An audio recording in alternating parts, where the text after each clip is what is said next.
যেখানেই ফেসিবাদ সেখানেই ঐক্যবদ্ধ প্রতিরোধ, এই হবে আমাদের স্লোগান। আগামীকালকে ছাত্রদের পক্ষ থেকে এই অবস্থাতে কিছুটা প্রোগ্রাম করে নেওয়া হবে এবং রাজনৈতিক দলগুলো পরিস্থিতি বিবেচনা করে যদি প্রয়োজন হয় তাহলে আমরাও মাঠে কর্মসূচি দেব। আমরা সেজন্য অবদান করছি। আমরা সরকারকে বলেছি সরকার যেন আর একটু কঠোর হয় এবং নিজেদের ভিতরে যেন আরো কোঅর্ডিনেশন থাকে, আর কোনো ঘটনা ঘটার আগেই যেন সরকারের গোয়েন্দা সংস্থা যথাযথভাবে ইনফরমেশন দিতে পারে। কারণ আমরা ইংরেজিতে একটা কথা জানি, প্রিভেনশন ইজ বেটার দ্যান কিউর।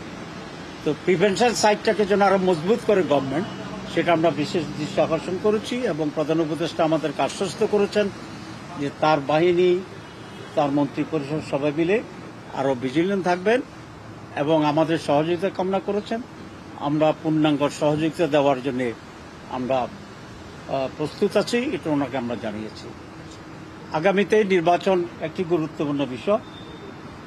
আমরা বলেছি যে নির্বাচনকে কেন্দ্র করে আরো বিশৃঙ্খলা তৈরি হইতে পারে, সেজন্য এখন থেকেই আইন শৃঙ্খলা পরিস্থিতির দিকে নজর দেওয়া দরকার। পুলিশ বাহিনী এবং আদার এনফোর্সিং অথরিটি এগুলোকে স্ট্রেংথেন করা দরকার, ইফেক্টিভ করা দরকার এবং নির্বাচনের বেশ আগেই যেন একটা স্থিতিশীল রাজনৈতিক পরিস্থিতি থাকে এবং লেভেল প্লেইং ফিল্ড তৈরি করে যে ব্যাপারে সর্বোত্তম উদ্যোগ নেয়, এটা আমরা ওনার দৃষ্টি আকর্ষণ করেছি এবং লেভেল প্লেইং ফিল্ড তৈরি করার পরেই এখানে একটা অবাধ, সুষ্ঠু এবং নিরপেক্ষ নির্বাচন যাতে হয় সেই ব্যাপারে উদ্যোগ গ্রহণ করার জন্য আমরা বলছি এবং সেটাকে সামনে রেখেই কোনো দুষ্ট চক্র একটু পরিবেশ ভিন্ন রকম করার চেষ্টা করেছে।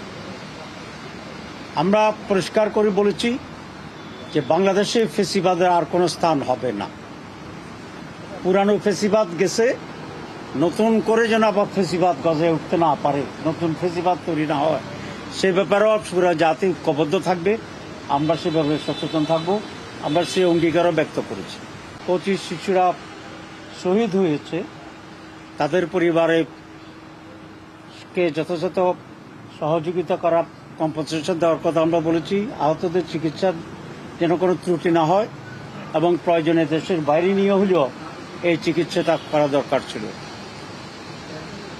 আমরা সরকারের পরীক্ষা স্থগিত করার যে সিদ্ধান্ত, এটা আরও আগে প্রম্পটলি করা দরকার ছিল, সে ব্যাপারে আমরা দৃষ্টি আকর্ষণ করেছি।